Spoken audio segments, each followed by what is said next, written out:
Prosper Mérimée, një nga figurat më të rëndësishme të letërsisë franceze të shekullit 19, soli në romanin e tij Colomba, një përplasje të fortë mes traditës dhe modernitetit. Ai na çon në Korsikën e egër, ku kodi i nderit dhe hakmarrja sundojnë jetën. Përmes syve të personazheve të tij, Mérimée na sfidon të mendojmë, a mund të shpëtojmë nga trashëgjimia jonë? Ku fillon drejtësia dhe ku mbaron hakmarrja? Kjo analizë do të zbërthejë thelbin e veprës Colomba, duke ndriçuar konfliktet që formësojnë shoqërinë njerëzore. Orso della Rebbia, një oficer i ri që kthehet nga Parisi në vendlindjen e tij të ashpër në Korsikë, përballet me një realitet të hidhur. Babai i tij është vrarë në rrethana të errëta, dhe tani mbi të rëndon një barë e rëndë. Familja dhe komuniteti presin që ai të marrë hak për të ruajtur nderin e shtëpisë, duke e vendosur Orson në qendër të një dileme të thellë mes detyrës dhe ndjenjave të tij personale. Motra e tij, Colomba, është zëri i traditës së vjetër korsikane, e fortë, e vendosur dhe shpesh manipuluese. Ajo beson se nderi i familjes mund të pastrohet vetëm me gjak, duke ushtruar presion të vazhdueshëm mbi Orson, që të mos harrojë detyrimin e tij ndaj të kaluarës dhe zakoneve të vendit. Orso, i rritur me vlera më moderne gjatë qëndrimit në Paris, ndjen një konflikt të madh brenda vetes. Ai dëshiron të thyej ciklin e dhunës që ka përgjakur breza të tërë, por presioni i Colombës dhe i shoqërisë është i pamëshirshëm. Çdo hap që bën është i mbushur me pasiguri dhe frikë nga pasojat. Ndërkohë, Lydia, një turiste angleze dhe dashuria e Orsos, përfaqëson botën e re, shpresën për paqe dhe mundësinë e një jete ndryshe.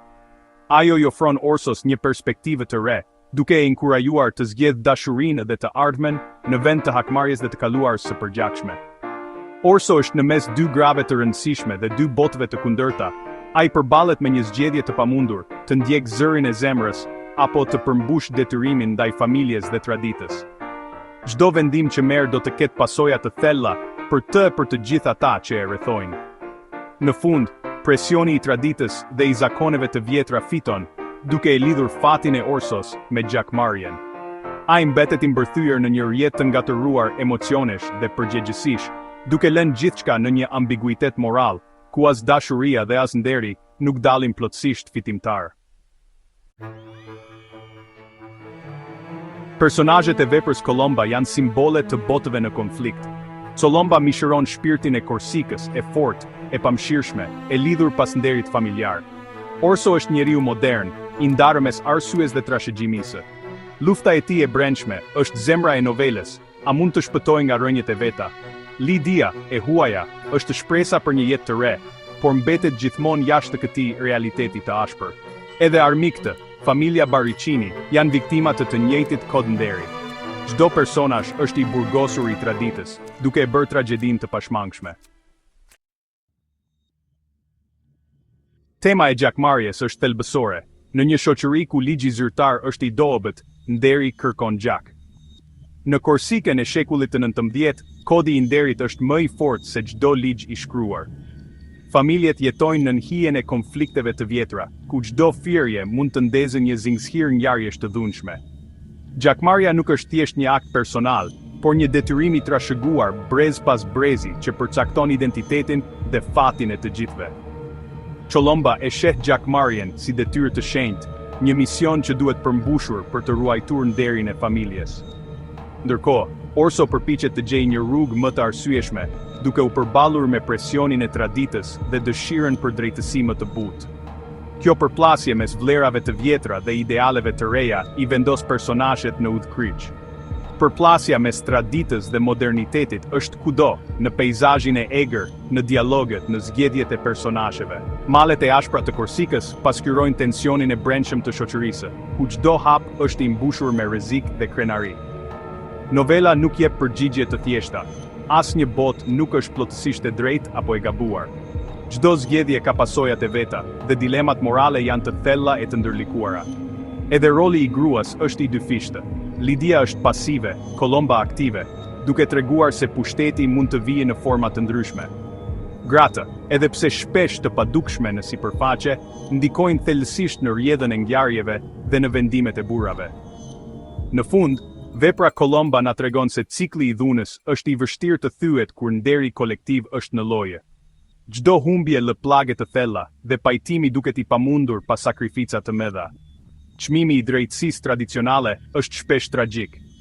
Familjet mbeten të shkatëruara dhe dhimbja përcillet nga një brez në tjetrin, duke krijuar një rreth vicioz që është vështirë të thyet. Kjo përplasje mbetet universale dhe aktuale, duke na kujtuar se lufta mes traditës dhe ndryshimit është një sfidë që shoqëritë përballin edhe sot. Stili i Mérimée është një përzierje e pasionit romantik dhe vëzhgjimit realist. Ai arrin të kapë thellësinë e ndjenjave njerëzore, duke i ndërthurur me një vështrim të mprehtë mbi realitetin e ashpër të jetës në Korsikë. Përmes penës së tij, çdo detaj merr jetë, çdo emocion bëhet i prekshëm. Ai na jep një Korsikë të gjallë, plot tension dhe mister, por edhe një analizë të ftohtë të zakoneve saj. Peizazhet e egra dhe traditat e lashta shfaqen si personazhe më vete, duke krijuar një atmosferë të veçantë që të mbërthen. Colomba është një pasqyrë e përplasjes mes të vjetrës dhe të resë, mes nderit të klanit dhe ligjit të shtetit. Në këtë vepër, konflikti mes traditës dhe modernitetit shfaqet në mënyrë të fuqishme, duke nxjerrë në pah dilemen morale të personazheve. Pyetjet që ngre novela janë universale. Sa na formon trashëgjimia? Çfarë roli luan familja dhe komuniteti në jetën tonë? A jemi të dënuar të ndjekim rrugën e të parëve tanë, apo mund të zgjedhim vetë fatin tonë? A mund të çlirohemi nga e kaluara? Apo ajo na ndjek gjithmonë, si një hije që nuk largohet kurrë? Këto dilema i japin romanit një thellësi të veçantë. Historia e Orsos dhe Colombas është një paralajmërim për çmimin e lartë të gjakmarrjes dhe një ftesë për të reflektuar mbi drejtësinë dhe moralin. Përmes fatit të tyre, leksuesi sfidohet të mendojë për pasojat e zgjedhjeve të vështira. Leksimi i veprës Colomba është një udhëtim në zemrën e një kulture dhe në thellësitë e shpirtit njerëzor. Ky roman mbetet një testament i fuqishëm për vlerat, sfidat dhe pasionet që na bëjnë njerëz.